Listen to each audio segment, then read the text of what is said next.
Buenas tardes, Luis.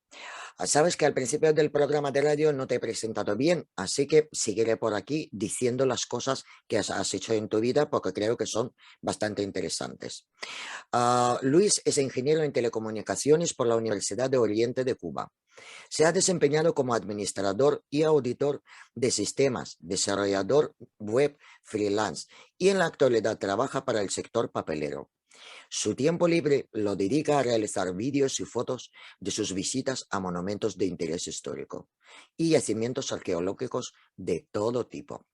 Es además piloto certificado de drones, por lo cual realiza unos materiales audiovisuales de gran calidad que podéis disfrutar en su canal de YouTube Senda Mágica.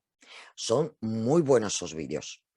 Pero lo que más le apasiona es la investigación de las orientaciones y alineación astronómica de ciertos monumentos megalíticos e iglesias.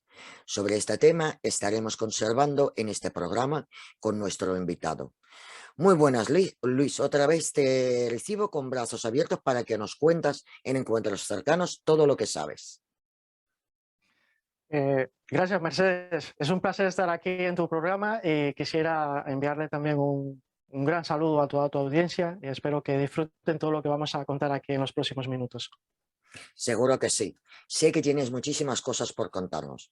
Luis, ¿cómo comienza este interés tuyo por la investigación sobre las orientaciones y alineación astronómicas que poseen algunas iglesias? A ver, cuéntanos. Eh, Desde que era un crío siempre me ha interesado todo lo que tuviera que ver con el tema de la astronomía, la arqueología, pero como ocurre en todas las historias, mi interés por estas cuestiones surgió de la casualidad. Por casualidad, cuéntanos qué pasó. ¿Qué casualidad es esta? Sí, verás, me encontraba regresando de Soria y decidí pasarme por el Cañón Río Lobos, que es un paraje del que mucho había oído hablar. Incluso me lo habían recomendado en esa ocasión. Resulta que estando ya en el sitio y luego de pasar el puente que está muy próximo a la ermita de San Bartolomé, escuchó a un hombre decir, dentro de un grupo de 3 parejas de matrimonio que también se encontraban por allí, algo sobre unos olmos centenarios que habían sido cortados por una plaga que los había enfermado y que estos olmos los habían plantado los frailes para evitar que la gente viera un curioso acontecimiento durante el solsticio de invierno, en el cual un rayo del sol entraría por la orla de Rosetón que hay en la parte sur del transepto de la nave e iluminaría una famosa estela que se halla al pie del altar norte, que es conocida como la Losa de la Salud, que según dicen fue construida con fragmentos de una piedra filosofal. O sea, ya Sí, te podrás interesante, imaginar interesante. con lo curioso que es escuchar esto. O sea, no perdí de vista aquel Claro. grupo ni por un momento. Pues Pero hablar de seguro que cosas has muy estudiado la interesantes. losa, ¿no? La losa has estudiado al milímetro. Pero, Sí, sí. ¿a que sí? ¿Qué nos puedes contar de tu primer estudio? Por lo que cuentas, supongo que fue sobre esta ermita de San Bartolomé, ¿no? Sí, efectivamente, fue la primera y claro, aún después de mucho tiempo, la ermita de San Bartolomé es uno de esos enclaves que cada vez que vuelves aprendes algo nuevo. Y eso que la he visitado en 7 ocasiones. La Mi verdad es padre, que siempre que puedo me paso a verla. te pillas Así de bueno, camino, ¿no? sí, sí, sí, me pilla de camino, siempre me paso a verla. Siempre. Sí. Eh, Te comentaré todo lo que pueda y desde el principio, bueno, te prometo que tocar los números lo menos posible para que todo sea entendible. Además, te iré documentando todo gráficamente con imágenes y todo eso, que ya sabes, es una ventaja que tienes tú para estas cosas, porque la verdad todos los detalles que te iré comentando aquí son sorprendentes. Y además es un templo que lo conoces muy bien, pues ya lo has visitado. Sí, la verdad es que sí, pero ¿sabes lo que pasa? Que cuando empiezas con los números ya me pierdo después dice, ay, ay, ay, y así que me parece muy bien que los expliques, sobre todo porque nos enseñas, porque escuchar de 120, 33, 56 se pierde, así que bienvenido sea todo lo que cuentas. Sí, verás, en aquella ocasión me llamó poderosamente la atención el evidente pentagrama invertido que hay en aquel rosetón. En realidad hay dos rosetones con la misma decoración. El primero está localizado en el altar norte y el segundo está al sur, que es en el que nos vamos a centrar aquí. Pero este pentágono no presenta algo maléfico. No sé, yo pregunto. Bueno, la verdad es que por aquel entonces no entendía mucho de simbolismo ni me atraían esas cosas, pero era muy fuerte para mí ver en un templo cristiano ese símbolo que hasta ese momento creía que estaba asociado al satanismo. Ya. Así que tras un largo tiempo observándolo, tuve el pensamiento de que todo lo que hay representado en ese rosetón era un criptograma y tenía que ver con una información astronómica, a juzgar por lo que había escuchado antes y por los decorados que hay en su orla. Así que ese símbolo del pentagrama invertido, para mí, es la función matemática para descifrar la información que ahí aparece. Digamos que es como una llave de cifrado de un mensaje que solo está accesible a ciertos iniciados. Pero esto lo vamos a explicar mejor cuando toquemos el tema con profundidad y con números. Mientras tanto, Sí. vamos a dejarlo pendiente. Sí, porque yo lo he visto y para mí sigue siendo símbolo y no he pensado en matemáticas, la verdad. Pero bueno, está bien. Ah, también en el interior de la ermita has encontrado algo interesante, ¿verdad? Sí, sí, fue así. No solo que encontré, sino que también me ocurrió. Pero claro, me ocurrió no exactamente en ese momento, que por cierto fue un momento muy bonito, pues al visitar el interior de la ermita me encontré con que habían personas que estaban paradas descalzos encima de la losa que hay al pie del altar del lado norte y que es la losa de la salud. También me animé e hice lo mismo, pues total, ya que estaba allí, ¿por qué no hacerlo también, no? Claro. Confieso que me subí, confieso que me subí sobre aquella losa de la salud sin ningún tipo de fe. O sea, la gente lo estaba haciendo y yo también lo hice. También Claro, es que participé de tú ese eres ritual. programático. Claro, tú calculas todo. ¿Sentiste algo? Bueno, Ah, te la pillé. verdad, no, nada, nada, nada. Bueno, aparte de lo que ya te hablé, no hice gran cosa en aquel sitio, pues se me hizo un poco tarde y me fui. Estando ya muy próximo a la localidad de Salas de los Infantes, que está en la provincia de Burgos, evito un accidente que casi era seguro que me ocurriera, por lo que el resto del viaje a casa lo hice de verdad muy, muy nervioso. Lo que nunca he podido explicar fue lo que me ocurrió al mismo instante de entrar por la puerta de la casa. Pues tuve unos cólicos horribles y en el baño expulsé lombrices, concretamente de la familia Platelmintos, según pude averiguar. Después me hice unos análisis para este tipo de parásito y bueno, estaba limpio. Y hasta el día de hoy, no sé si aquello fue producto del susto que tuve para evitar aquel accidente o si tuvo que ver con algo con la losa de la salud. No me Lo sale. cierto es que eh, eh, lo cierto es que esto me impulsó a buscar información sobre esta ermita, intentar resolver minuciosamente y rigurosamente, así lo más que podía, ¿no? Cada uno de los secretos que ocultan sus pies. Es curioso, pero no me has contestado. ¿Has sentido algo cuando Bueno, lo primero estabas que hice fue, encima de la losa? nada, ¿Has sentido nada, nada, algo? No, nada, no, vale. Eso quería saber. Pero lo de los nada, brises, nada. esto se pone muy interesante, Esto, ¿sabes? esto, sí, no sé cómo cogerlo. Bueno, yo lo primero que hice fue investigar sobre su historia y sobre todo sobre su ubicación. O sea, lo que hice fue intentar analizar el contexto histórico que hay en torno a la tradición popular que se conoce del sitio y entender por qué se construyó allí y no en otro lugar. Claro, porque el monasterio no aparece, es una ermita. Yo no sé dónde estaba el monasterio. Mm. Pero bueno, entonces cuéntanos qué es lo que has descubierto sobre esta ermita. A ver, Bueno, ¿dónde está situada? resulta, A ver, sí, resulta que el lugar donde está situada la ermita de San Bartolomé es un punto de un trayecto muy anterior al propio cristianismo. En tiempos de Octavio Augusto, y durante el Imperio Romano se le conocía por el Sendero de Jano y se utilizó como vía de enlace entre el imperio y los confines de Occidente, empleándose las mismas rutas utilizadas desde época ancestral por algunas culturas, como vía de peregrinación hacia sus lugares de culto, para así poder oficiar los ritos paganos en ciertos periodos del año. Una ruta que era conocida por los celtas como el Sendero de las Estrellas, Qué simbolizando bonito. una marcha, simbolizaba una marcha a través de la Vía Láctea, que era conocida además como la cadena de Luc, para llegar a la constelación del Can Mayor al final de la misma.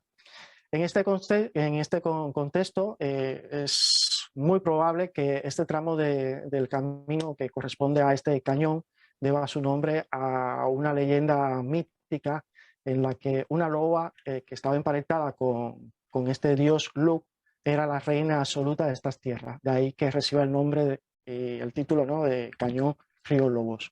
Qué río Lobos. Pero tiene más leyendas, ¿verdad? Porque yo creo que también al lado hay cuevas y yo creo que es un lugar mágico y tiene, no sé, yo creo que tiene mucho más significado que podemos encontrar, ¿eh? No sé, ¿tú qué Sí, opinas? desde luego, y además resulta curioso que siglos más tarde se recicla el concepto, ¿no?, de la tradición del sendero mediante un sueño que tiene el rey de los galos, Carlomagno, donde se le aparece el apóstol Santiago y le revela el camino de las estrellas y la necesidad de resucitar y prepararle ese camino de peregrinación en su honor. Este sueño es recogido en el relieve del relicario de Carlomagno en Aquisgrán.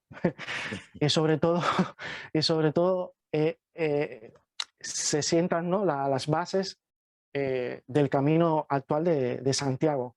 Este trayecto fue utilizado por los peregrinos, posteriormente fue utilizado por los peregrinos para alcanzar el camino francés del Camino Santiago, debido a que era una ruta muy protegida por los caballeros templarios.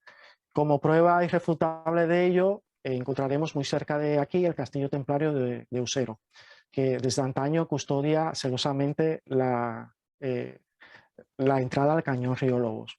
Este castillo es sin duda eh, una evidencia en piedra, y nunca mejor dicho, de la presencia militar de la Orden del Temple en la región. Y su objetivo era la protección y la defensa de estas rutas a través del cañón. Claro, tenían que proteger a los peregrinos, claro. Pero aparte de todas estas leyendas, ¿hay algo especial en su situación geográfica?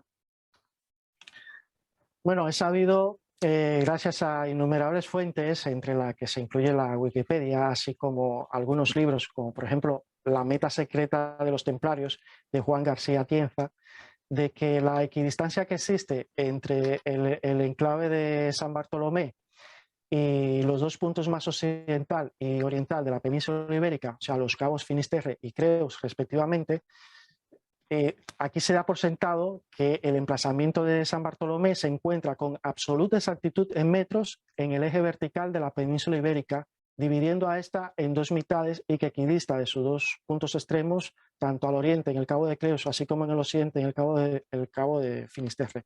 Y claro, tal afirmación, muy curiosa por cierto, ha animado a muchas personas, entre las que me incluyo, a comprobar por sí mismas la veracidad de esta información a través de las herramientas de sistemas geográficos que hoy en día, gracias a las nuevas tecnologías, son asequibles para todos, como es el caso de Google Earth. La distancia exacta en metros entre el Cabo de Creus y la ermita de San Bartolomé es de 532.828 metros, mientras que la distancia que existe entre la ermita y el cabo de Finisterre es de 526.626 metros, con lo cual hay una diferencia de 6.202 metros, que es un margen de error lo suficientemente grande como para andar diciendo y afirmando que la ermita de San Bartolomé se encuentra con absoluta exactitud en metros de los dos puntos más occidental y oriental de la península ibérica, los cabos Finisterre y Creus respectivamente. Y esto es así porque el cabo de Finisterre no es el cabo más occidental, sino es otro cabo, el cabo de Touriñán. Solo basta con comparar las coordenadas de su longitud, que son de 9 grados y 18 minutos longitud oeste, con las coordenadas del cabo de Finisterre, que es de 9 grados, 16 minutos de longitud oeste, con lo cual queda zanjado el asunto. De modo que si hallamos ahora la distancia que hay entre la ermita de San Bartolomé y el cabo de Touriñán, tendremos como resultado, fíjate tú, 532.828 metros, que es exactamente la misma distancia entre esta ermita y el cabo de Creus. ¿Y esto significa algo? Bueno, Digo yo, no sé. O imagínate. sea, ¿cómo han podido medir en la antigüedad Eso, todo esto? o sea, sí, ¿cómo se estimó? O sea, en Claro. pleno siglo XIII, que el convento de San Bartolomé iba a estar emplazado justo en el eje vertical que divide a la península ibérica en dos partes iguales. O sea, tal precisión nos induce a pensar que con qué medios se contaba en aquella época para designar de una forma tan precisa y en metros esta ubicación justo en el eje simétrico de la península. Y también hay más preguntas. Por ejemplo, ¿por qué aquí y no en cualquier otro punto del eje imaginario que divide la península ibérica en dos partes iguales? ¿Por ¿Y qué? por qué tanta desinformación sobre este detalle? O sea, ¿qué nos quieren, qué se nos ha pasado por alto todo este tiempo sobre lo que hubo en el Cabo de Toriñán, que tanto las referencias literarias y oficiales se esfuerzan para dirigir la mirada a otro lado, hacia el Cabo de Finisterre concretamente? Pero claro, ¿crees que alguien tiene respuestas a estas preguntas? ¿Tú qué opinas? A Bueno, ver. sobre, sobre esto último tengo mis teorías, pero claro, sería salirme del tema. Pero lo planteo para que cada uno lo analice, ¿entiende? Cada uno lo analice por su cuenta y saque sus propias conclusiones. En cuanto a lo primero, es muy difícil de responder. Lo cierto es que la ermita está ahí y es equidistante entre esos dos cabos. Sobre el por qué y sobre el por qué está justo en ese punto del eje imaginario que divide a la península ibérica en dos partes iguales, es porque ese sitio es una etapa de un trayecto antiquísimo y que sabiamente fue recogido en un juego utilizado por los templarios para instruir a los peregrinos sobre las 63 etapas del viaje iniciático por el antiguo Sendero de las Estrellas o Camino de Jano romano, y que claro, hoy conocemos como el Camino de Santiago. Y este juego no es ni nada más ni nada menos que el juego de la Oca. Es un tablero en forma de espiral que curiosamente es igual a nuestra galaxia, a la Vía Láctea, de la misma forma. Sí. Bueno, la, Pero, la, pero sí, todo esto, ¿tú qué crees? ¿Qué significa? ¿Qué es lo bueno, que...? vamos a ir por parte. Vamos a ir Vale, por venga, parte. vamos A por ver, partes. sí, la casilla en este juego, ¿no? La casilla que coincide con la mitad del recorrido eh, en este tablero se le conoce como el pozo y su número es el 31.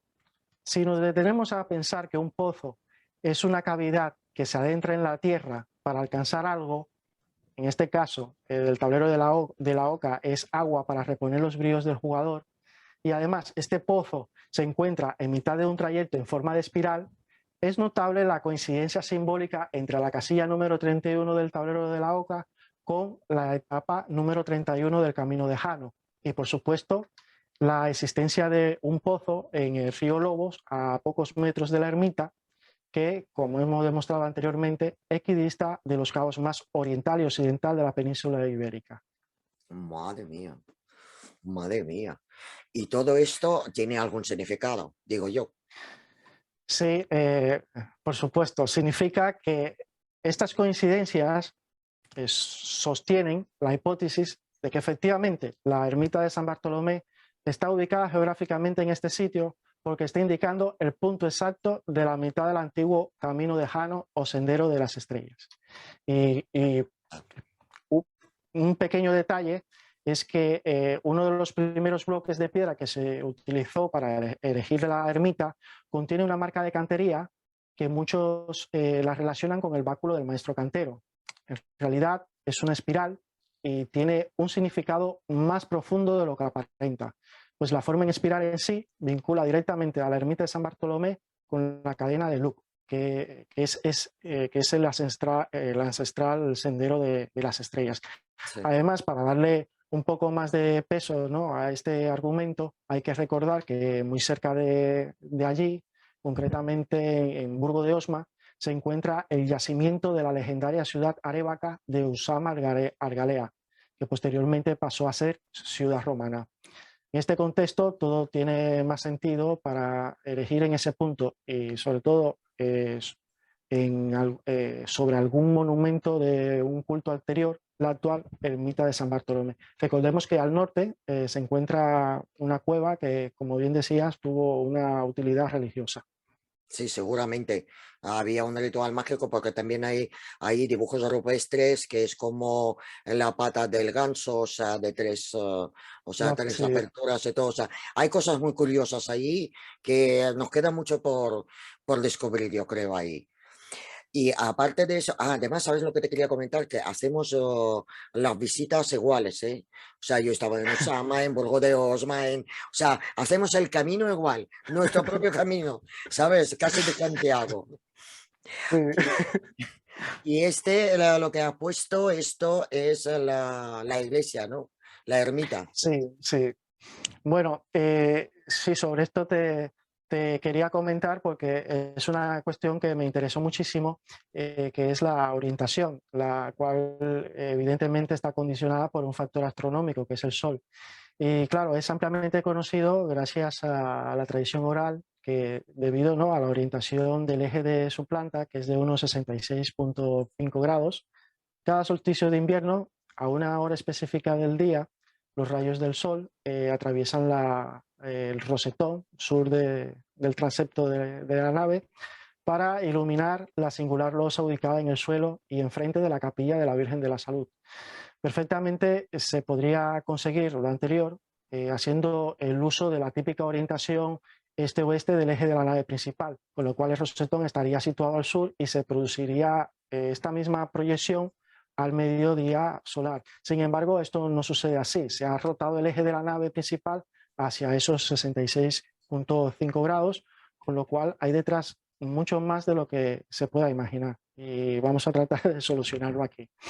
Y Yo, bueno, yo tengo una pregunta, Luis. ¿Tú sí, cómo mides todos los grados esos? ¿Ya en el papel o te vas a la ermita? ¿Cómo se mide ahí? ¿Se puede medir esto? No. yo, sí, yo siempre ando con brújula. Yo Ah, siempre ando con una vale. brújula y luego además con el Google Earth también puedes tú ver la orientación. Siempre suelo mirar, cuando voy a un sitio, por ejemplo una iglesia, suelo mirar qué orientación tiene, o sea, antes de llegar al sitio a través de Google Earth.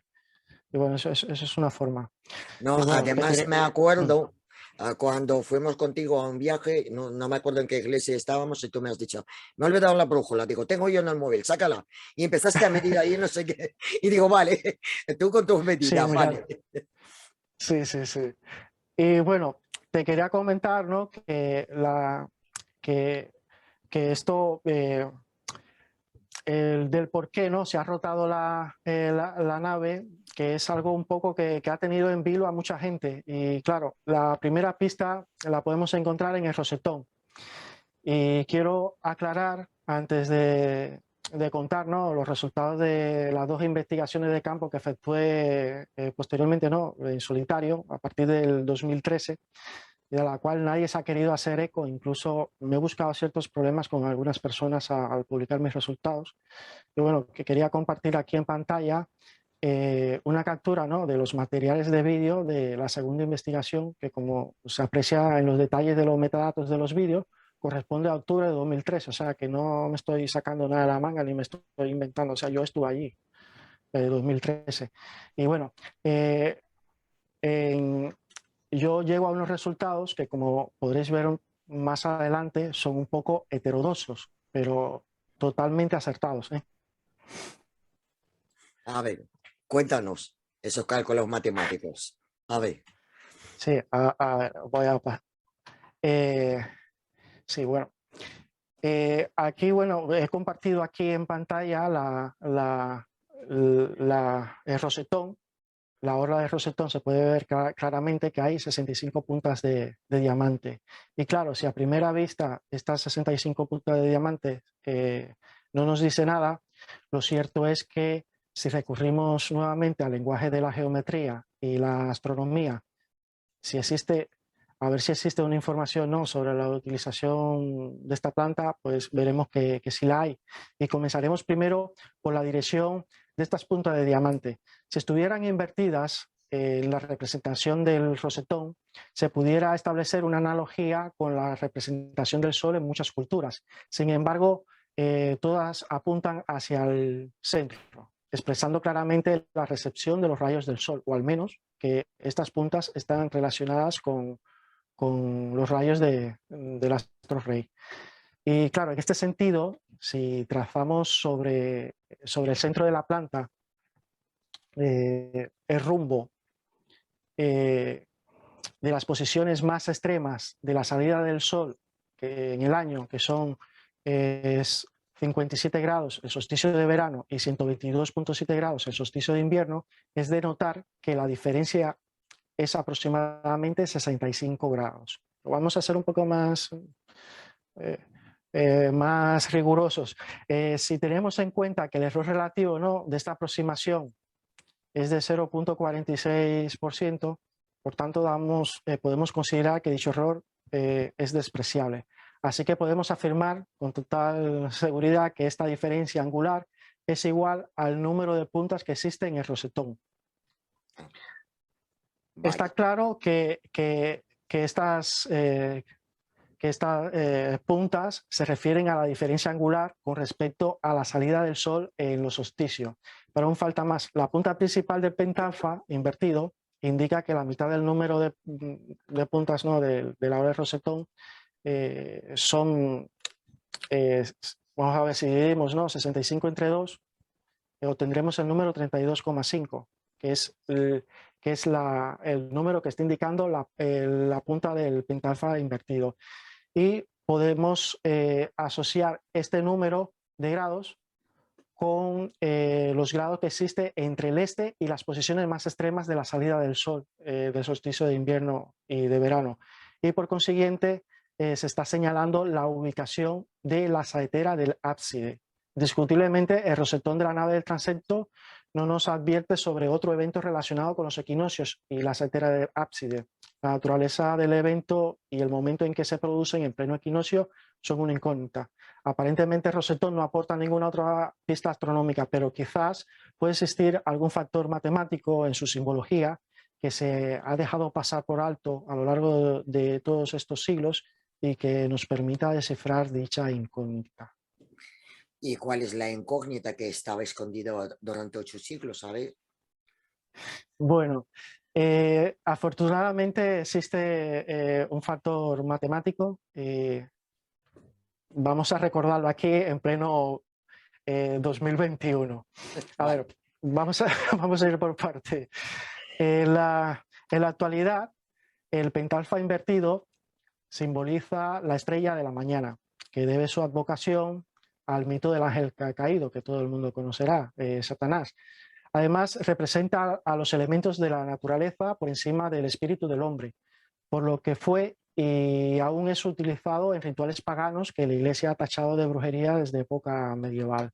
Si consideramos estos hechos y tenemos en cuenta que el número 666 habitualmente es relacionado con Satanás, según consta en el libro de las Revelaciones de San Juan del Nuevo Testamento, Apocalipsis 13, 18, y dividimos 666 entre la mitad del número de puntas que se representa, ¿no?, en la ola de rosetón, el cual es 32,5, obtendremos por resultado el número 20,49.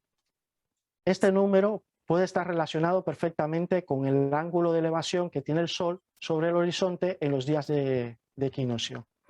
Claro, los resultados que tuve, ¿no?, a través del software de simulación TPE hay varios software, ¿no? Yo utilizo este porque es más práctico. Y bueno, me arrojó como resultado que la proyección del Sol con respecto a la saetera del ábside el día 23 de septiembre, para un valor del ángulo de elevación del Sol igual a 20,4 grados, provoca que un rayo de luz consiga iluminar la estela y exactamente a las 9:56 del horario civil. Y claro, ante semejantes resultados, cualquiera pensaría que sería necesario justificar el ángulo de elevación de un modo más formal. Sí. Así que invito a cualquiera que vaya a medir con una cinta métrica el valor de la altura exterior de la saetera del ábside y también su distancia hasta el punto de la base del templo que indica la estela. Y luego calcular mediante razones trigonométricas dichas medidas para obtener el ángulo de elevación sobre el horizonte. Por supuesto que ya yo lo he hecho y según estos cálculos, el valor del ángulo de elevación del Sol respecto al horizonte que se necesitará, ¿no?, para que ocurra esta alineación en los equinoccios es también de 20,4 grados. Exactamente el mismo ángulo de elevación obtenido a través de un método heterodoxo y que se ha empleado en la simulación. Impresionante, ¿eh? Impresionante. Cuánta información a la vista, ¿eh? Y nunca, o sea, pasamos, vemos, decimos, qué bonito y nos vamos. Interesante. ¿Y existen más mensajes como estos en otras ermitas? Eh, sí, sí, por supuesto. Eh, desde un rosetón, como en el caso que acabamos de ver, ¿no?, aquí con esta ermita, hasta podemos encontrar información en canecillos, en los aleros de algunas iglesias, e incluso en la propia arquitectura y distribución de un templo. La diversidad es inmensa. Sin embargo, estas manifestaciones están expresadas en un lenguaje, digamos que universal, que es capaz de sobrevivir al tiempo, a las culturas y a sus lenguas. Recurriendo, o sea, los maestros canteros recurrieron a un lenguaje, al lenguaje de la geometría, al lenguaje de las proporciones y las disposiciones astronómicas para mantener viva la esencia del conocimiento, pues es sabido que estos recursos siempre estarán presentes en el universo. En mi caso personal puedo percibir estos patrones, no sé cómo explicarlo, pero igual creo que será por todos los cursos de análisis matemático que tuve que aprobar en mi carrera, lo cual lo hace más fácil, pero esto lo digo, no, para no dejarle todos los créditos al instinto, que es otro factor, pero un poco más subjetivo. Ya. Yo creo que el instinto, Sí, sí, no, para hay eso que hay que tener ser instinto. ingeniero, ¿sabes? Pero yo tengo una pregunta de esas raras. ¿Tú qué crees? ¿Cómo en la antigüedad sabían? O sea, se sentaban a esperar el equinoccio para saber que contra el rosetón tiene que pasar la luz. O sea, esto yo no sé cómo conseguían. Porque claro, tú no puedes sentar hasta equinoccio, solsticio y esperar por dónde pasa el sol. O supongo que ya tenían preparado. Digo yo, no sé. ¿Tú qué opinas? Sí, a ver, voy aquí a pasar a unas diapositivas. Mm, Mira, eh, mi hipótesis es que muchas iglesias, sobre todo las de las épocas del románico, no solo fueron levantadas sobre los restos antiguos de monumentos sagrados, sino que también heredaron su orientación y alineación astronómica. Y te voy a poner un ejemplo muy claro. La iglesia de la Santa Cruz en Cangas de Onís, en Asturias, mm. la cual fue construida encima de un dolmen que por algún motivo fue respetado por los constructores del templo. Este dolmen se pone al descubierto durante la última restauración de la iglesia, creo que por allá por el año 1950, y desde entonces se puede observar el dolmen desde una cavidad creada en el propio suelo del templo. Para mí es uno de los mejores ejemplos que demuestra la práctica que utilizó la iglesia cristiana para erigir sus templos en aquellos lugares ancestrales de culto o de reunión. Es una forma de imponer su autoridad sobre las culturas y las costumbres de aquellas sociedades que iba asimilando. En muchos casos destruían todo vestigio monumental de la cultura anterior y llegaron hasta reutilizar las lápidas y estelas en los muros de sus propias iglesias. Sí, es muy curioso. ¿Y tú qué crees? ¿Por qué han respetado este dolmen? O sea, por significado sagrado, porque aunque seas un clérigo, también sabes que los ancestros sabían, o porque saben que es algo sagrado, ¿no? Sí, mira, eh, vamos a ver. Cuando las culturas prehistóricas dejaron las cuevas, ¿no? Para adoptar el sedentarismo, una de las primeras construcciones que hicieron fueron los dólmenes. Algunos de ellos tienen sus cámaras orientadas hacia las posiciones más extremas del sol durante el año, que son los solsticios, y otros lo tienen hacia el este, coincidiendo, ¿no?, con la salida del sol en los equinoccios de primavera y otoño. Por tanto, vemos que el monumento no solo se limitó a oficiar prácticas funerarias, sino que además hay un evidente interés astronómico de control del calendario, un interés quizás propiciado por el hechicero de la comunidad para tener un control de las observaciones. Pues todo esto lo heredó la Iglesia cristiana cuando posteriormente cristianizaron esas regiones. Y claro, es interesante encontrar en la actualidad algunos nombres de estos monumentos megalíticos que hacen referencia a terminologías tales como brujas o hechiceras. Mm. Es como que el imaginario popular relacionase de la atávica a estos antiguos hechiceros y brujas con estos dólmenes. Muestra de ello tenemos la chabola de la hechicera en la Rioja Alavesa, y también en Salvatierra, también en Álava, encontramos el dolmen Sorguineche, que en euskera significa casa de la bruja. Este último, sí, Creo que hay me una ibas a decir leyenda, algo. ¿no? Sí, creo que hay una leyenda sobre Soguineche, ¿verdad? Y de la Sí, bruja. sí, sí, sí, sí la hay. Sí, sí, sí Cuéntanos, la hay. cuéntanos.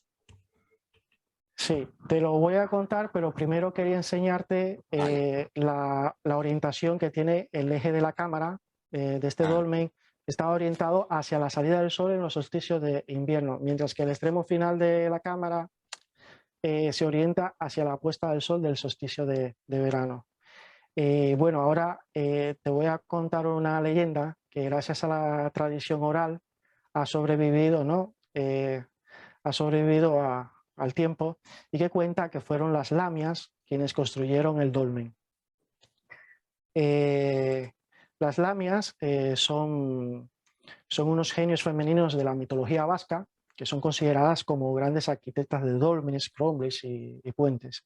Según esta leyenda, las lamias, ¿no?, de extraordinaria hermosura, que moraban en la fuente de Lesao, en el Guilior, iban el día de San Juan, oye tú, el día de San Juan, sí. hasta este dolmen a peinar sus largas cabelleras con sus codiciados peines de oro.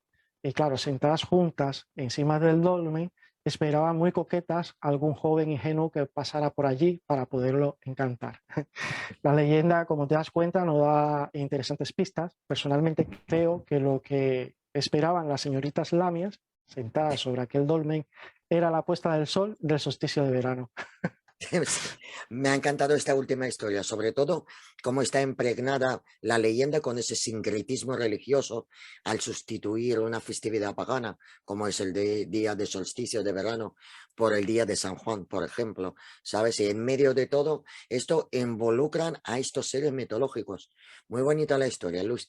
En algunas ocasiones has escuchado decir factores topoastronómicos, o sea, además del sol, la luna y las estrellas, hay más factores que influyen en la orientación en una iglesia. ¿De verdad hay más? Sí, los factores, y no solo influyen en la orientación, también influyen en su ubicación, pero tranquila que te lo voy a intentar de explicar ahora. A ver, sí. A ver, Pero así sí, como para lo, principiantes, a ver, para que se entienda. sí, sí, a ver, los factores topográficos son todos aquellos elementos del terreno o accidentes geográficos que tienen gran relevancia en el entorno. Y pueden ser tales como peñas que tienen una consideración sagrada, valles, en fin, todo lo que sobresalga del terreno, y las cuales pudieran condicionar tanto la ubicación como la orientación de un enclave.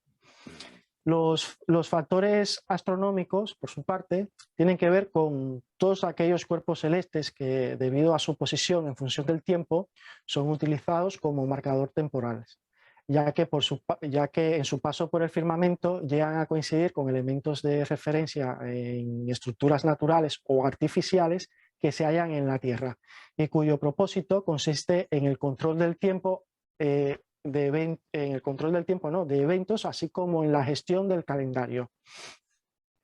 Los factores astronómicos más importantes son, como tú decías, el Sol, la Luna, los planetas visibles, las estrellas más importantes, ¿no?, de la constelación visibles en el cielo nocturno. Y por último, los factores topoastronómicos son la combinación de las dos anteriores categorías. Supongamos, por ejemplo, que un enclave en cuestión se encuentra ubicado en un punto del terreno que le permite tener una orientación o alineación, según que sea el caso, hacia una peña tras la cual el sol se oculta, por ejemplo, en los solsticios de verano o el solsticio de invierno, o sale en los equinoccios. Pero bueno, lo mejor será que te ponga un ejemplo de un sitio que investigué recientemente en la provincia de Guipúzcoa, en la localidad de Andoain, que es conocido con el nombre del yacimiento de San Martín de Buruncha, que fuera la primera iglesia de este pueblo y del que solo quedan los restos de las bases del templo. Justo al norte estuvo enclavado el castro de Buruncha, que está datado de la Edad de Hierro. O sea que este sitio estaba poblado desde entonces. Y claro, la particularidad que tiene este yacimiento es que en el mismo se observan las diferentes fases constructivas que sufrió el templo a lo largo del tiempo, concretamente las reformas y ampliaciones que se hicieron durante los siglos XIV y XVIII, donde se ve claramente cómo siempre se respeta la orientación del eje de la planta. En este sitio existió un lugar de culto muy anterior al primer templo bajo medieval, del que solo se conserva la parte de su ábside o chavado, con algunos contrafuertes, y que sería la primera iglesia en piedra de la comunidad de Andoain. No se sabe si anterior al mismo existiera un dolmen o un cromlech de gran importancia, debido a su proximidad con el castro de Buruncha que te comentaba. Sí. Pero lo que sí está claro es que la lesión de este lugar está condicionada por factores astronómicos.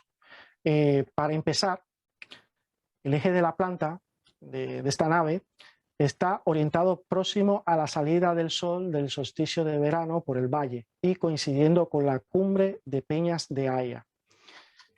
Como había dicho hace un momento, la elección de este sitio no es para nada casual, pues este es el único sitio donde cada 11 de noviembre, el día de San Martín, se puede ver la salida del sol exactamente por el pico del monte Adarra.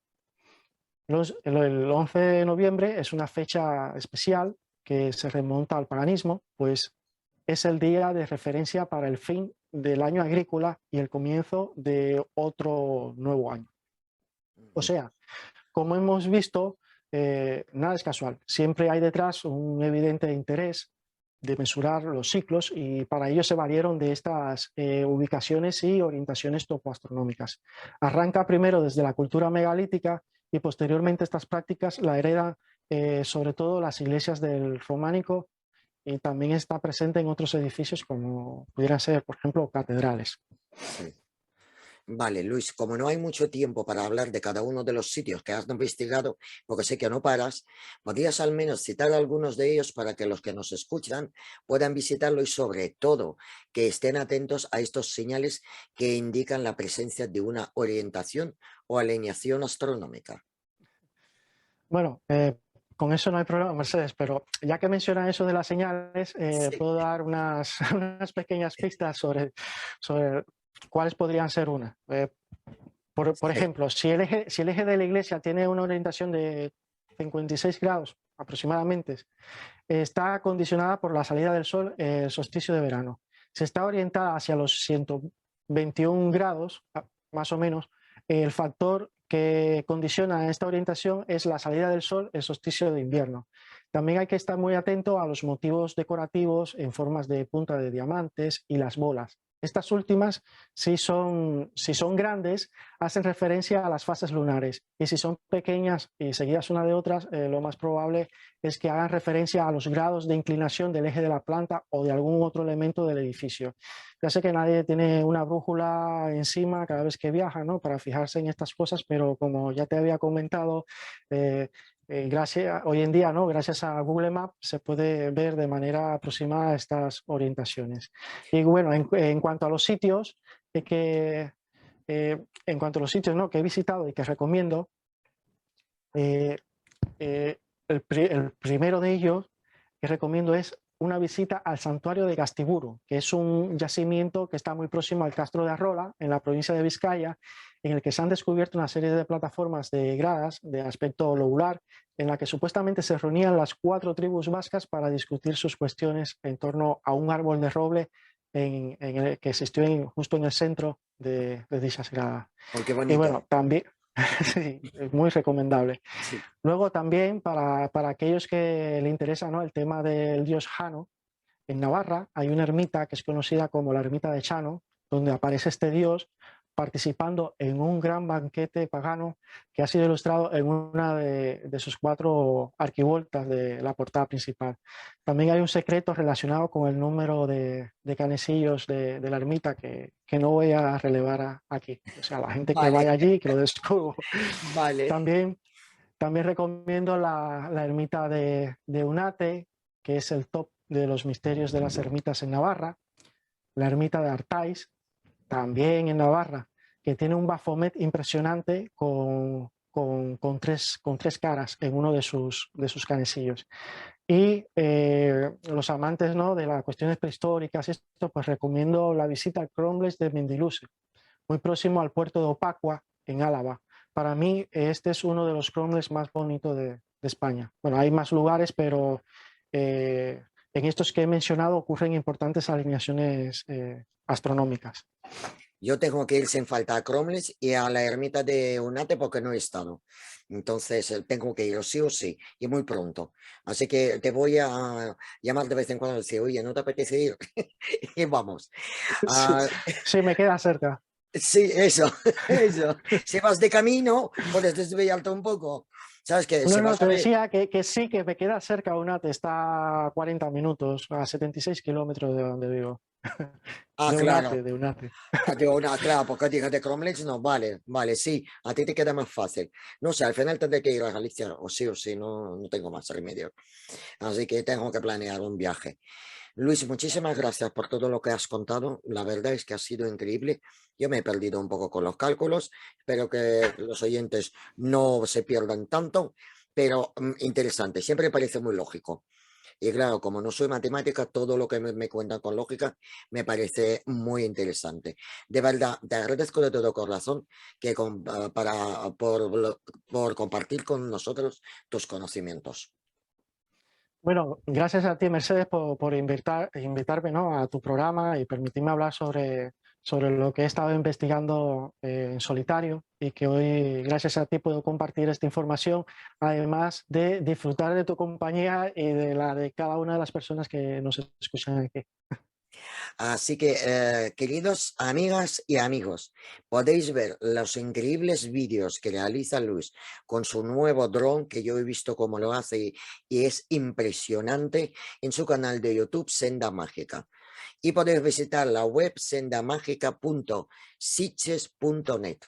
Si esto os dejo en la descripción del programa, los canales que podéis visitar. Así que vamos a quererle, que se lo merece. Muchas gracias, Luis. Un abrazo. Eso es.